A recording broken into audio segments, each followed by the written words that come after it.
Imagine pulling in a massive triple six-figure income, only to tell a global banking institution with a completely straight face that you are exactly one broken dishwasher away from total financial ruin. Striking survey published by Goldman, Sachs revealed a mind-blowing statistic.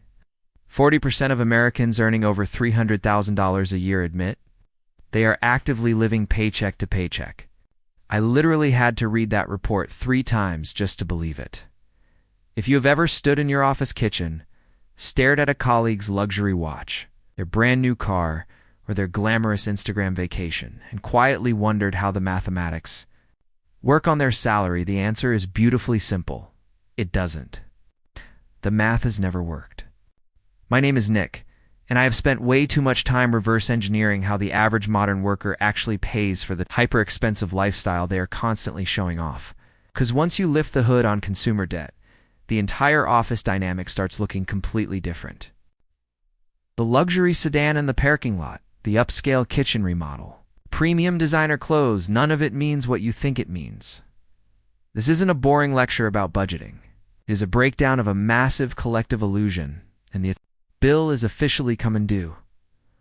Let's dissect that Goldman Sachs metric, because it exposes the fraudulent foundation of modern middle-class success. 40% of top-tier earners are surviving check to check. And here is the part that should genuinely alarm you. That is a significantly higher rate of financial stress than people earning between $100,000 and $200,000, where the stress level sits closer to 25%. As incoming cash flow scales upward, financial anxiety actually increases rather than decreases. This makes absolutely zero logical sense until you realize what is structurally happening underneath.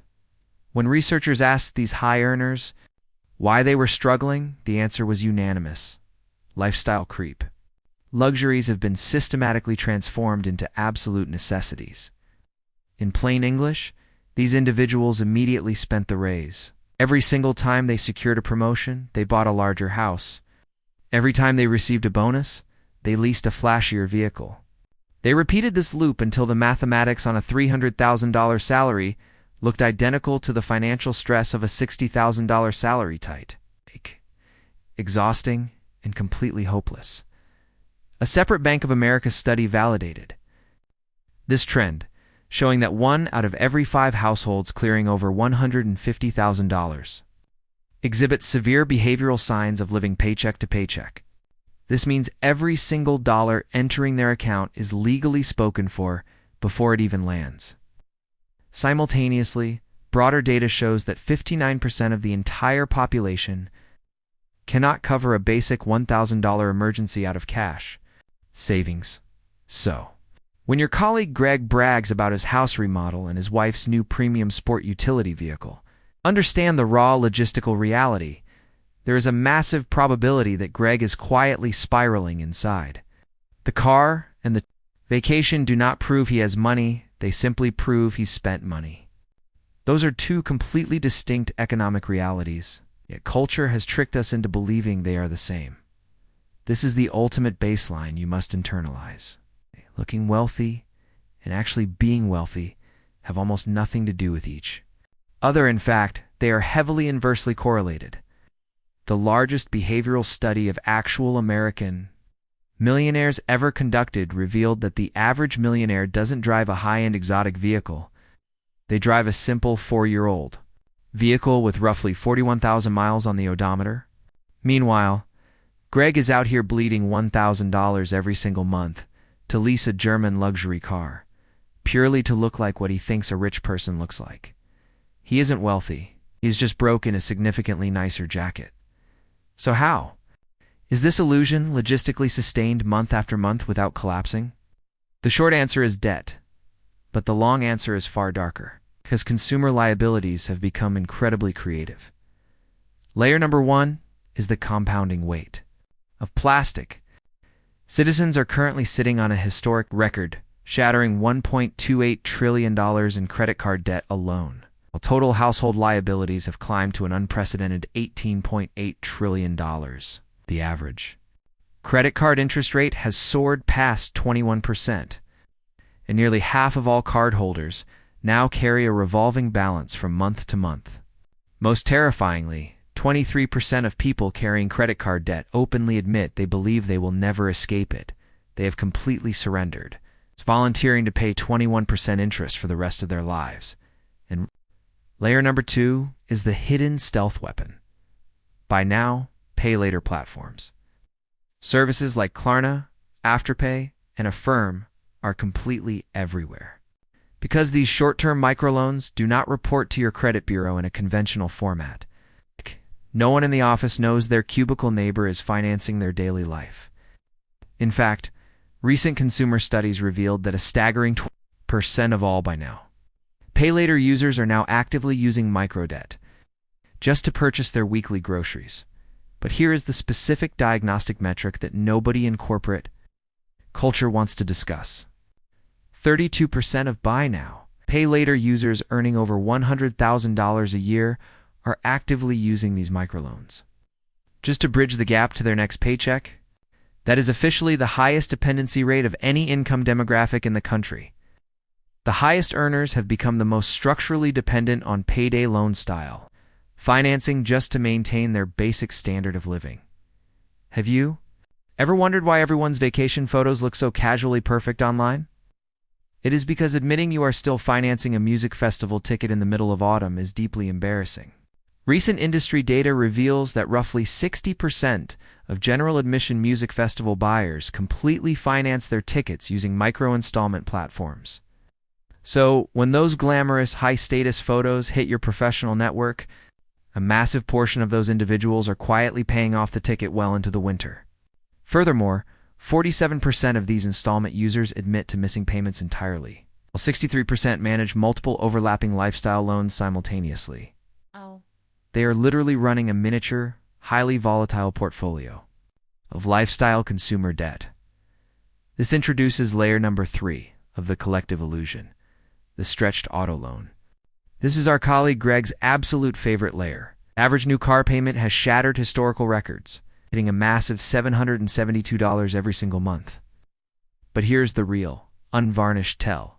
Over 20% of new car buyers, that is a staggering 1 out of every 5. Drivers are willingly signing up for monthly vehicle payments of $1,000 or more. Simultaneously, nearly 30% of all vehicle trade-ins are completely underwater, meaning the buyer owes significantly more on their old car than the machine is actually worth, with the average negative equity sitting at over $7,000. Dealerships simply roll that massive existing loss directly into the brand new loan, stretching the terms out for 84 months. People are actively driving depreciating vehicles that they will still be paying off when the car itself is older than most middle schoolers. And those luxury vehicles you see gleaming in the corporate parking lot? Up to 75% of all new German luxury vehicles are at least not purchased. For high-end electric vehicles, that metric climbs to an absurd 93%. Greg does not own that luxury sedan. Greg is merely renting the vehicle. In 36 months, the financial institution takes the keys back, and Greg signs. Up for the next cycle, it is an endless recurring monthly subscription to the feeling of owning a premium car. The invisible architecture is beautifully toxic. Credit cards form the foundation.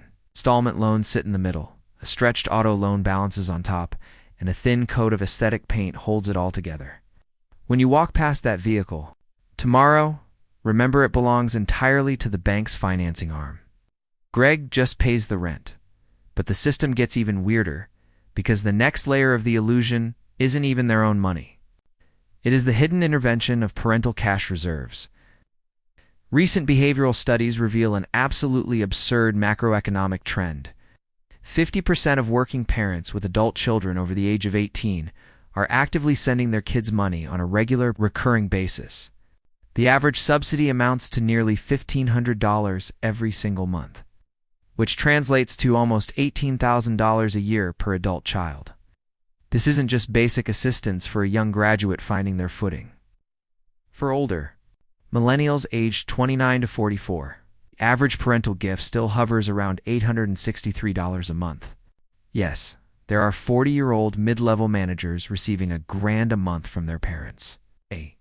Most shockingly, parents currently in the workforce are rooting over 2 times more liquid capital to their adult children than they are contributing to their own retirement accounts. So, that coworker you are constantly comparing yourself to, whose lifestyle makes zero mathematical sense relative to her corporate salary, there is a massive probability that the math is being heavily subsidized somewhere else. Nearly 45% of young adults receive direct financial help from parents over the past year, while over a third of millennial homebuyers explicitly expect a massive cash gift from their family to cover their upfront down payment. Underneath this entire cultural dynamic lies a massive macroeconomic glacier. The Great Wealth Transfer. Updated financial forecasts reveal that an unprecedented $124 trillion will move down from the baby boomer generation over the next 2 decades. But here is the structural detail that matters for your office. Half of that massive fortune's exceed $2 trillion is originating from just 2% of households. Modern inheritance is not evenly distributed. It lands squarely on a tiny, concentrated group of individuals. Those exact individuals then quietly blend into your office environment. It's looking precisely like everyone else in the parking lot, except their financial mathematics actually work because a prior generation is doing the math for them. So, when you are standing next to Brenda at the office coffee machine, doing internal envy calculations, remember, she might not be outperforming you professionally. She might simply be playing the economic game with a completely different starter pack. You are running a brutal, exhausting marathon from the starting line. She got dropped off at mile 22 in a luxury ride. Both of you crossed the finish line, but only one of you actually trained for the distance. And as for Greg, there is a very real chance his family is quietly transferring hundreds of dollars a month via digital apps that you will never see. That luxury sedan isn't just rented from the bank. It is co-signed by generational wealth that he will never mention at lunch. But if your coworkers didn't inherit a fortune, and they aren't actively drowning in consumer debt, there is a third, highly intense possibility that they will never disclose. They are working significantly more than you think. Here is the third hidden reality that your coworkers will absolutely never disclose at lunch. If they didn't inherit an extreme fortune, and they aren't actively drowning in toxic consumer debt, there is a massive possibility that they are working significantly more hours than you think. Official data from the Bureau of Labor Statistics reveals a wild macroeconomic shift. Over 9.3 million Americans are actively holding multiple jobs simultaneously, the highest raw number ever recorded in history. This accounts for nearly 6% of the entire workforce, marking a 25-year high. Most shockingly, half of these multiple job holders possess a college degree. This is no longer a temporary struggle for a broke college student. It is a permanent structural strategy for fully credentialed, salaried, 34-year-old corporate professionals. Furthermore, independent consumer data reveals that 36% of all adults maintain a secondary side hustle, and over 40% of them route that extra cash flow exclusively into discretionary lifestyle spending, the fun stuff, the weekend getaways, the luxury dinners, and the premium apparel. So when your cubicle neighbor casually drops $600 on a sudden weekend trip, that liquidity likely didn't originate from her primary salary at all. It was entirely generated by a quiet online store, weekend delivery shifts, or freelance gigs she intentionally hides from human resources. Then there is the covert, modern phenomenon known as overemployment.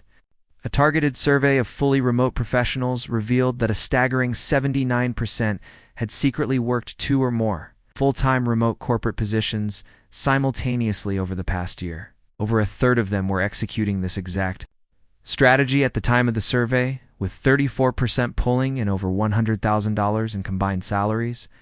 Major financial profiles have documented extreme overemployed workers holding 3, 4, or even 5 remote white-collar positions at the exact same time, clearing over $725,000 a year by using artificial intelligence to hit all their project deadlines.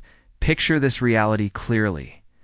You believe you are working in a traditional corporate office alongside 40 ordinary colleagues. Statistically, several of them are actively working for an entirely different corporation at the exact same moment. Greg isn't actually taking an unusually long bathroom break. He is likely on a live audio call for his secondary full-time employer, literally balancing two corporate stand-up meetings simultaneously with his camera firmly turned off. When you carry out envy calculations regarding your colleague's lifestyle, you are making a fatal error. You are comparing your single, transparent corporate income stream to his hidden double salary. You are running the race completely fair. While he has slipped a secret electric motor into his shoes, he looks utterly exhausted every single morning because he is balancing a massive hidden workload. That dead blank stare Greg possesses by 3 in the afternoon isn't standard office stress. It is the cognitive burnout of managing a secondary corporate empire.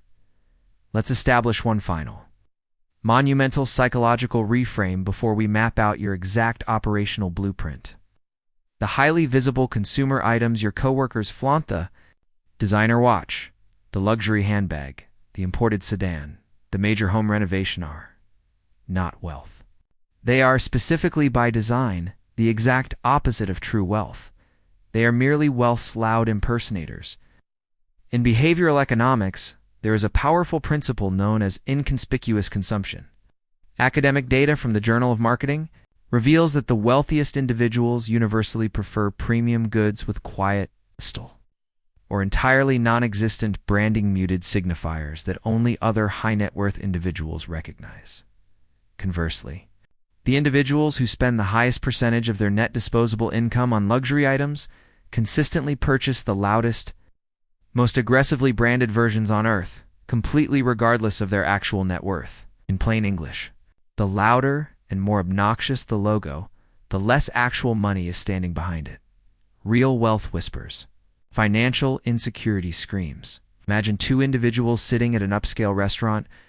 One is wearing a completely plain cashmere sweater with 0 visible logos, a classic vintage watch, and drove to the venue in a 5-year-old premium hybrid.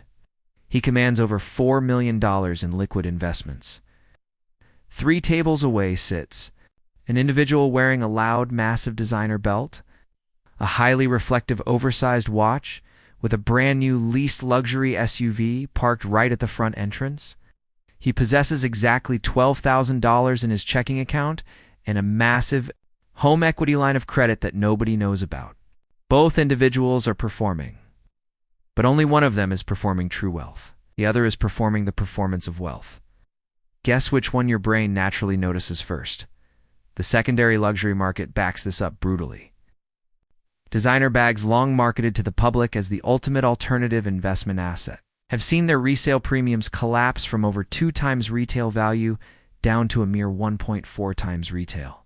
Secondary luxury watch prices have plunged more than 15 to 30% across the board in a single year. Look at the cold math. If you had deployed $10,000 into a premier luxury handbag 10 years ago, that physical asset is worth approximately $19,000 today. However, if you had routed that exact same $10,000 into the broad market S&P 500 index, your capital would have quietly expanded to between $30,000 and $40,000. The boring stock market absolutely crushed the flashy luxury asset. But nobody is making a viral social media video about index funds, because they don't look interesting on camera simultaneously. Minor recurring subscription fees are quietly draining everyday professionals from behind the scenes. Consumer research reveals that while most individuals assume they spend roughly $86 a month on digital subscriptions, the actual audited metric is a massive $219 monthly. It represents a $1,600 annual blind spot. Over 40% of consumers admit they are actively paying for recurring digital services they completely forgot existed. Your colleague isn't merely fighting an aggressive car payment. His cash flow is being systematically bled to death by 6 streaming services, multiple fitness applications, and a premium mindfulness app he hasn't opened in years. So, when you look at your coworker's curated existence and experience a sense of financial inadequacy, remember exactly what you are looking at. A highly coordinated stage set, physical props rented from various commercial lenders, a lifestyle costume, secured on a multi-year payment plan, and an individual who genuinely cannot afford to take a single Tuesday off from work. Where exactly does this leave you? It leaves you in a position of massive, unshakable leverage. You are not operating behind schedule. You are not executing your finances incorrectly. The individuals you assume are winning the game are largely performing a hyper-expensive corporate play, and the ticket price is their entire financial future. Remember that 40% of high earners clearing over $300,000 are living paycheck to paycheck. Those are the stressed-out individuals you are actively trying to impress. It is the exhausting finish line you are sprinting toward. That is the cage. True wealth looks incredibly boring. It's the largest definitive study of actual millionaires ever conducted, analyzing over 10,000 real-world high-net-worth households discovered that 79% of them received absolutely zero inheritance. Furthermore, a third of these self-made millionaires never cleared a six-figure salary in a single working year across their entire careers. The top 5 most common millionaire professions in order were engineer, accountant, teacher, corporate management, and attorney. School teachers made the top 5 list, not speculative day traders, not high-tech executives, but teachers. 8 out of 10 millionaires systematically built their fortunes by simply investing in their workplace retirement accounts. I'm 94. Percent of them consistently lived on significantly less than they earned, and the vast majority had never carried a single revolving credit card balance in their entire lives. They drove paid-off reliable consumer vehicles, inhabited modest homes, and they completely avoided social media validation. Let's analyze the ultimate mathematical reality. If you take the current average new car payment of $772 a month, and instead of handing that capital to a luxury dealership, you consistently automate that exact sum into a broad market investment index from age 25 to age 65. You finish your career with over $6 million in liquid capital. $6 million, that is the exact cash difference between the colleague leasing the flashy sports sedan today and the quiet professional driving a reliable, paid-off commuter vehicle. They share the identical corporate salary, but they chose a completely different vehicle, resulting in a fundamentally different retirement destiny. One of them is showing off for external validation right now. The other is going to completely own the landscape later. The next time your colleague walks into the office, kitchen displaying a new premium timepiece or boasting about a hyper-expensive vacation, do not spiral into anxiety.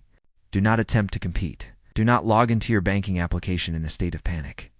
Simply smile, nod, and quietly automate your long-term retirement accounts. Aggressively liquidate whatever consumer balance is eating your cash flow alive, and keep driving your current vehicle until the wheels completely fall off. Because in 15 years, when the cultural music abruptly stops, when the consumer loans come due and the external subsidies finally dry up, the exact individual you envy today is going to be standing at a different coffee machine quietly, asking you how you managed to achieve genuine, permanent freedom. That is the ugly truth about how your coworkers afford their lifestyle.